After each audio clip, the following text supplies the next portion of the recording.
حضور صلی اللہ علیہ وسلم کا ایک سادہ لوسا صحابی تھا جو کوئی خوش رو نہ تھا۔ ایک دن رسول اللہ صلی اللہ علیہ وسلم نے اسے مدینہ کے بازار میں جاتے دیکھا۔ حضور صلی اللہ علیہ وسلم دبے پاؤں پیچھے سے اس کے پاس گئے، اسے اپنے بازوؤں میں جکڑ لیا اور بولے، بسم اللہ الرحمن الرحیم۔ آج کی ویڈیو بہت ہی اہم ویڈیو ہے کیونکہ آج کی اس ویڈیو میں ہم آپ کو نبی کریم صلی اللہ علیہ وسلم کی عادات مبارکہ کے بارے میں بتانے جا رہے ہیں۔ آپ کو بتائیں گے کہ نبی کریم صلی اللہ علیہ وسلم کی روزمرہ کی زندگی میں کیا مبارک عادات تھی۔ چونکہ ہر مسلمان پر نبی کریم صلی اللہ علیہ وسلم کی اتباع لازم ہے، اس لیے ہر مسلمان کو چاہیے کہ آپ صلی اللہ علیہ وسلم کی عادات اور سیرت سے واقف ہو تاکہ آپ صلی اللہ علیہ وسلم کی مکمل اتباع کر سکیں۔ ویڈیو کو عمل کی نیت سے آخر تک ضرور دیکھیے گا، آپ کو بہت فائدہ ہوگا۔ ناظرین، مختلف روایات متفق ہیں کہ رسول خدا صلی اللہ علیہ وسلم جسم اور لباس کی طہارت و صفائی کا بے حد خیال رکھتے تھے۔ کبھی کبھار آپ صلی اللہ علیہ وسلم بال بھی بڑھا لیتے تھے، مگر بالوں کو نہایت صاف ستھرا اور کنگھی سے سنوار کر رکھتے تھے۔ آپ صلی اللہ علیہ وسلم تیز چلتے تھے، حتیٰ کہ ان کے صحابہ اکرام رضوان اللہ علیہم اجمعین کو ان کے ساتھ قدم ملانے میں دقت پیش آتی تھی، مگر وہ گفتگو نہایت آہستہ کرتے تھے۔ ایک راوی کے مطابق نبی کریم صلی اللہ علیہ وسلم اتنا ٹہر کر بولتے تھے کہ ان کے ہر لفظ کا ایک حرف بآسانی گنا جا سکتا تھا۔ چونکہ رسول اللہ صلی اللہ علیہ وسلم کے منہ سے نکلنے والا ہر لفظ قانون تھا، لہٰذا وہ چاہتے تھے کہ وہ جو کچھ کہیں سننے والے اسے اچھی طرح سمجھ لیں۔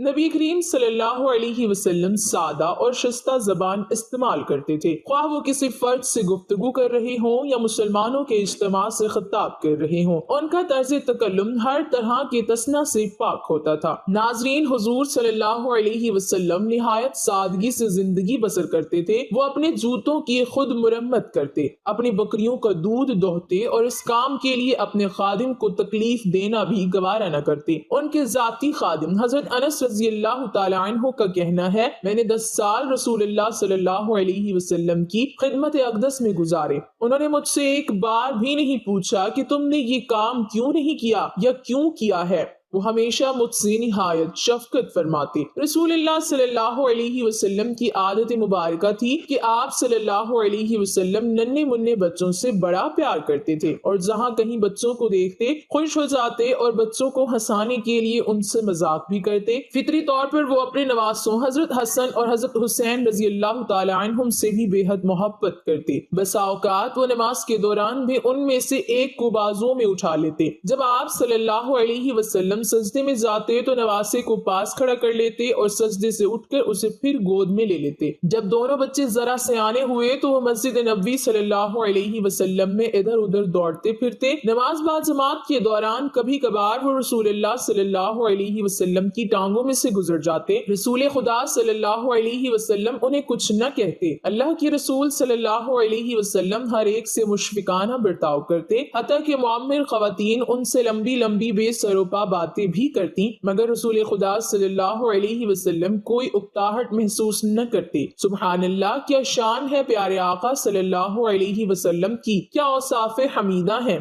رسول پاک صلی اللہ علیہ وسلم کے آپ صلی اللہ علیہ وسلم کی عادت مبارکہ یہ تھی کہ سفر کے دوران وہ قافلے کے ہر فرد کے ساتھ رابطہ رکھتے اور بار بار لوگوں کے پاس جاتے تاکہ وہ خوش رہیں۔ ایسے ہی ایک موقع پر وہ اپنے پرانے دوست حضرت جابر رضی اللہ تعالی عنہ کے پاس گئے جو اپنے بوڑھے اونٹ پر سوار جا رہے تھے۔ حضور صلی اللہ علیہ وسلم نے خود پر اس طرح سنجیدگی طاری کر لی کہ کوئی بھی دیکھنے والا سمجھ سکتا تھا کہ نبی کریم صلی اللہ علیہ وسلم مذاق فرما رہے ہیں۔ پھر انہوں نے جابر رضی اللہ تعالی عنہ سے کہا، اچھا کیا تم اپنا اونٹ میرے ہاتھ فروخت کرنا چاہتے ہو؟ ہاں، مگر ایک شرط پر کہ میں اونٹ مدینہ واپس جا کر آپ کے سپرد کر دوں گا۔ جابر رضی اللہ تعالی عنہ نے جواب دیا، لوگے کیا؟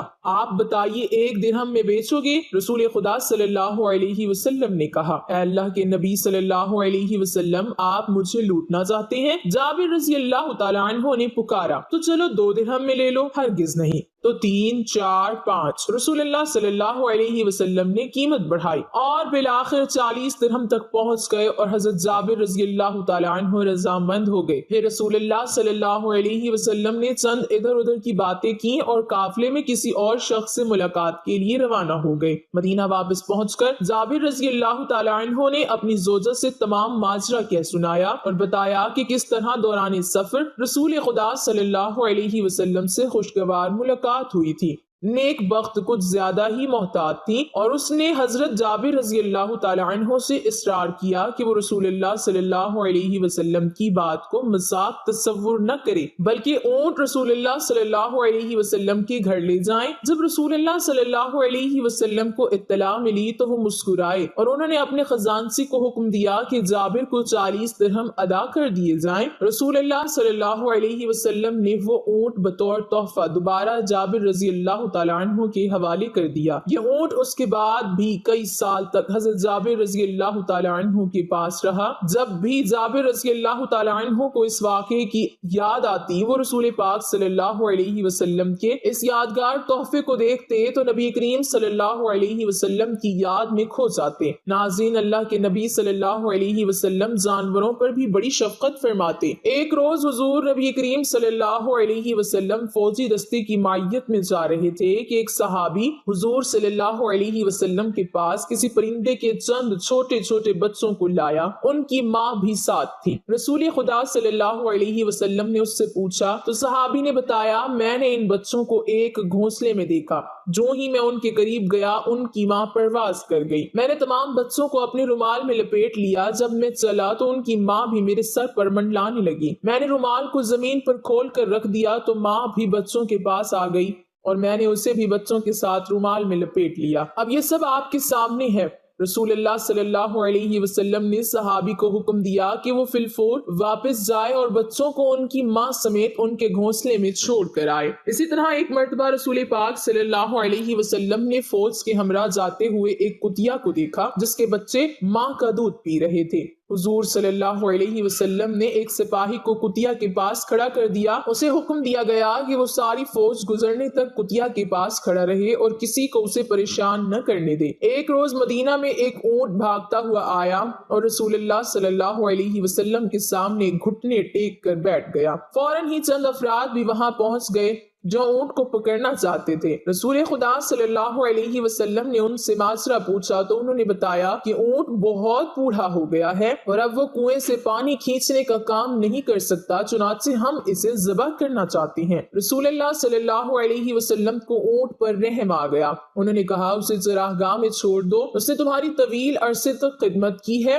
اونٹ کے مالک رسول اللہ صلی اللہ علیہ وسلم کی بات سے متفق ہو گئے اور اونٹ کو واپس لے گئے۔ ناظرین، روایات میں آتا ہے کہ ایک اور سفر کے دوران حضور صلی اللہ علیہ وسلم چند دوستوں کی معیت میں تھے۔ انہوں نے صحرا میں ملنے والے ایک گڈریے سے بھیڑ حضور صلی اللہ علیہ وسلم کے ایک رفیق سفر نے کہا، میں بھیڑ کو ذبح کر لیتا ہوں تو میں اس کی کھال اتار دوں گا۔ دوسرے صحابی نے ذمہ داری لی۔ تیسرے صحابی نے گوشت پکانے اور کھانا تیار کرنے کی حامی بھر لی۔ ہر ایک نے کچھ نہ کچھ کام اپنے ذمے لے لیا تو رسول اللہ صلی اللہ علیہ وسلم نے کہا، میں جا کر خشک لکڑیاں اکٹھی کرتا ہوں۔ تمام صحابہ رضوان اللہ علیہم اجمعین نے جو موجود تھے کہا کہ یا رسول اللہ صلی اللہ علیہ وسلم، یہ کام بھی ہم سب کر لیتے ہیں، مگر رسول پاک صلی اللہ علیہ وسلم نے فرمایا، میں لکڑیاں ضرور لاؤں گا۔ یہ مناسب معلوم نہیں ہوتا کہ آپ سب لوگ تو کام کریں اور میں کوئی مدد نہ کروں۔ ناظرین، یہ ہیں اوصاف اور یہ ہیں عادات ہمارے پیارے آقا صلی اللہ علیہ وسلم کی، جو دو جہاں کے بادشاہ ہیں، لیکن آج کسی کو چھوٹا سا مرتبہ مل جائے تو حکمرانی شروع کر دیتا ہے اور اپنے ماتحتوں کے ساتھ کام کرنے کو توہین سمجھتا ہے، حالانکہ یہ تو اعلیٰ ظرفی ہے کہ سب کے سب مل کر کام میں شامل ہو جائیں، اور یہی ہمارے لیے ہمارے پیارے نبی صلی اللہ علیہ وسلم کی تعلیم بھی ہے۔ آپ صلی اللہ علیہ وسلم کی عادات میں یہ بھی آتا ہے کہ رسول اللہ صلی اللہ علیہ وسلم صحابہ کرام رضوان اللہ اجمعین سے مذاق بھی فرمایا کرتے تھے اور صحابہ کرام رضوان اللہ اجمعین اس سے لطف اٹھاتے۔ حضور صلی اللہ علیہ وسلم کا ایک سادہ لو سا صحابی تھا جو کوئی خوش روح نہ تھا۔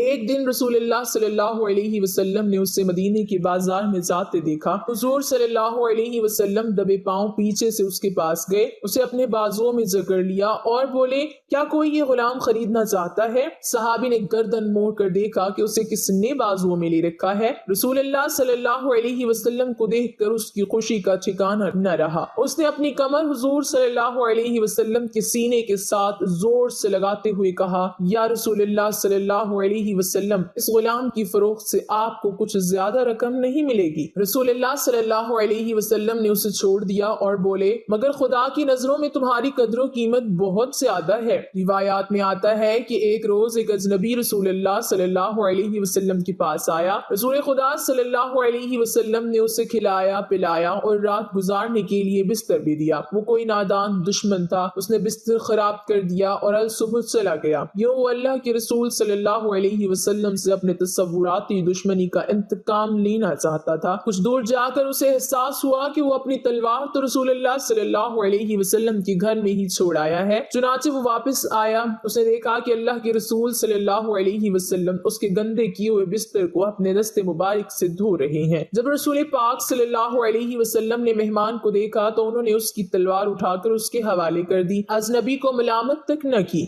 اکھڑ بدو پر حضور صلی اللہ علیہ وسلم کے اس اخلاق کا اتنا اثر ہوا کہ اس نے رسول اللہ صلی اللہ علیہ وسلم سے معافی طلب کی اور کلمہ پڑھ کر مسلمان ہو گیا۔ اسی طرح کی ایک اور روایت ہے کہ ایک روز مسجد میں رسول خدا صلی اللہ علیہ وسلم نے ایک شخص کو دیکھا جس کی داڑھی السی ہوئی تھی اور سر کے بالوں میں کنگھی تک نہیں کی گئی تھی۔ رسول اللہ صلی اللہ علیہ وسلم نے اسے مسجد سے باہر جا کر ہاتھ منہ دھونے اور بالوں میں کنگھی وغیرہ کرنے کو کہا۔ جلد ہی وہ حجام کی دکان سے واپس آیا تو رسول پاک صلی اللہ علیہ وسلم نے کہا، کسی خوفناک شیطان کی مانند نظر آنے سے کیا یہ بہتر نہیں ہے؟ ایک اور موقع پر رسول پاک صلی اللہ علیہ وسلم نے ایک مسلمان کو نہایت خستہ حالت میں دیکھا، اس کے کپڑے پھٹے ہوئے تھے اور بدن پر جھول رہے تھے۔ جب رسول اللہ صلی اللہ علیہ وسلم نے اس سے ایسی حالت کا سبب پوچھا تو اس نے بتایا، یا رسول اللہ صلی اللہ علیہ وسلم، میں کوئی غریب شخص نہیں، اللہ نے مجھے کافی دولت دی ہے، مگر میں سب کچھ اللہ کی راہ میں لٹا دیتا ہوں اور خود جھوٹے موٹے پر اکتفا کرتا ہوں۔ اس پر رسول اللہ صلی اللہ علیہ وسلم نے فرمایا، یہ کوئی اچھی بات نہیں ہے۔ اللہ تعالیٰ نے اپنے بندے کو جن نعمتوں سے نوازا ہے وہ بندے کو ان نعمتوں سے مستفید ہوتے دیکھنا بھی پسند کرتا ہے۔ ناظرین، آپ نے ملاحظہ کیا کہ آپ صلی اللہ علیہ وسلم کی عادات میں مذاق بھی شامل تھا، اور آپ صلی اللہ علیہ وسلم کی عادات میں پیار، محبت اور شفقت بھی شامل ہے۔ آپ صلی اللہ علیہ وسلم کی ہر ادا اور ہر عادت ہمارے لیے قابل تقلید ہے۔ جو عادات اور اوصاف آپ نے ملاحظہ کیے، ان سے رسول خدا صلی اللہ علیہ وسلم کی بہترین انسانی صفات اور آپ صلی اللہ علیہ وسلم کے مثالی معاشرتی رویے کا بخوبی اندازہ کیا جا سکتا ہے۔ آپ کو نبی کریم صلی اللہ علیہ وسلم کی مزید عادات بتاتے ہیں جو روزمرہ زندگی سے متعلق ہیں، اور ساتھ میں ان عادات مبارکہ کے سائنسی اور طبی فوائد سے بھی آپ کو آگاہ کریں گے جن کا اعتراف سائنسی ماہرین نے کیا ہے۔ رسول اللہ صلی اللہ علیہ وسلم صبح بہت جلد اٹھ جایا کرتے تھے، بلکہ ایسی کوئی روایت نہیں ملتی کہ آپ صلی اللہ علیہ وسلم کی تہجد بھی کبھی قضا ہوئی ہو۔ سورج نکلنے سے کچھ وقت قبل اور 1 گھنٹہ بعد تک کا وقت آکسیجن سے بھرپور وقت ہوتا ہے۔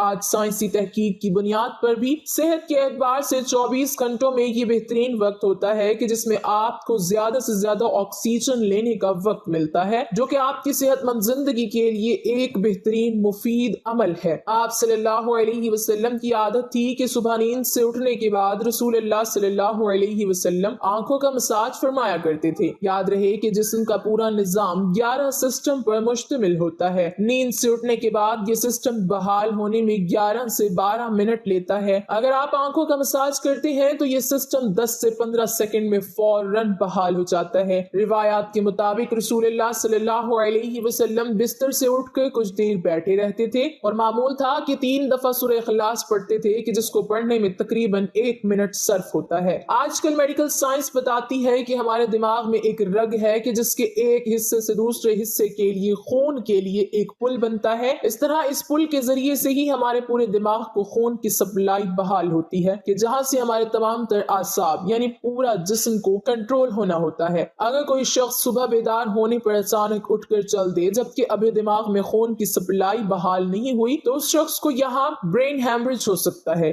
یا وہ دماغ کے کئی دوسرے مسائل کا شکار ہو سکتا ہے کہ جن میں اچانک جسم کے کئی حصوں کا مفلوج ہونا، فالج بھی شامل ہے۔ جبکہ اگر وہ صرف 1 منٹ بیٹھا رہے کہ اس کے دماغ میں خون کی سپلائی بحال ہو سکے تو بہت سے پیچیدہ مسائل سے بچ سکتا ہے۔ یہ باقاعدہ ایک سائنسی تحقیق ہے اور اس ایک حدیث مبارکہ کے پیچھے بہت سے پروفیسر، ڈاکٹرز کی ریسرچ شامل ہے کہ جس میں غیر مسلم ریسرچرز نے بھی اتفاق کیا ہے کہ ہمیں محمد صلی اللہ علیہ وسلم کی اس سنت کے مطابق صبح اٹھنے کے بعد بیڈ پر کچھ دیر بیٹھے رہنا چاہیے۔ اس کا فائدہ یہ ہے کہ دماغ پوری طرح سے بحال ہو کر ہمارے جسم کی بھرپور رہنمائی کے قابل ہو جاتا ہے۔ اس سنت مبارکہ پر جہاں بہت بڑا اجر و ثواب ہے وہاں صحت کا بہت بڑا راز بھی ہے۔ آپ صلی اللہ علیہ وسلم کی ایک عادت مبارکہ یہ بھی تھی کہ دوپہر کے کھانے کے بعد 1 گھڑی کے لیے یعنی کہ 20 سے 25 منٹ آپ صلی اللہ علیہ وسلم لیٹ جایا کرتے تھے۔ اس کا فائدہ یہ ہے کہ تقریباً 68% افراد میں جب وہ لنچ کرتے ہیں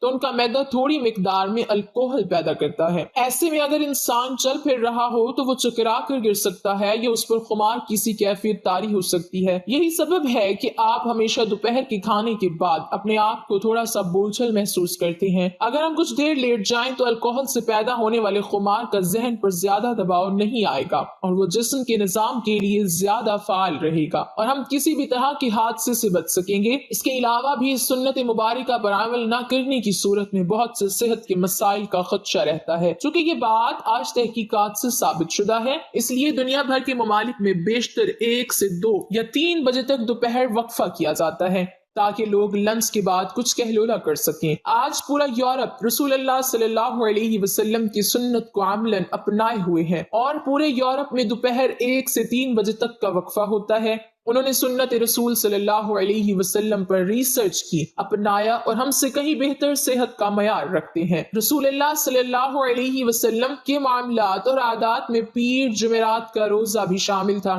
اور آپ صلی اللہ علیہ وسلم نے ان روزوں کو رکھنے کی ترغیب بھی دلائی، یعنی کہ ہفتے میں 2 روزے۔ رسول اللہ صلی اللہ علیہ وسلم کا قول مبارک ہے کہ مسلمان 1 آنت میں کھانا کھاتا ہے جبکہ کافر 3 آنت میں، اور ہمیں نصیحت فرمائی کہ جب خوب بھوک لگے تو کھانا کھاؤ اور ابھی بھوک باقی ہو تو چھوڑ دو۔ یہ عمل آج کل جدید میڈیکل کی زبان میں آٹوفیجیا کہلاتا ہے۔ یہ انسانی جسم کو صحت مند رکھنے کا بہت عظیم راز ہے۔ ہوتا یہ ہے کہ جب ہم معمول کے مطابق اپنی ضرورت سے زیادہ کھانا کھاتے رہتے ہیں تو جسم میں ایکسٹرا پروٹین، فیٹ اکٹھے ہو جاتے ہیں جو کہ جسم کی ضرورت سے زائد ہونے کے سبب جسم میں زہر کا کردار ادا کرتے ہیں اور مختلف بیماریوں کا سبب بنتے ہیں۔ آج کی عام بیماریاں شوگر، کولیسٹرول اور بلڈ پریشر کا بنیادی سبب یہی ایکسٹرا فیٹ ہی بنتے ہیں۔ جب آپ کو بھوک ہوتی ہے تو جسم میں کھانا ہضم کرنے کا خودکار نظام پوری طرح سے تیار ہو جاتا ہے۔ اگر ہم نے 100 لقمے کھانے تھے مگر 70 پر ہاتھ روک لیا تو باقی 30 لقمے کی جن کی جسم کو ضرورت تھی، جسم وہ ضرورت ان ایکسٹرا پروٹین اور فیٹس کو کھا کر پورا کرتا ہے۔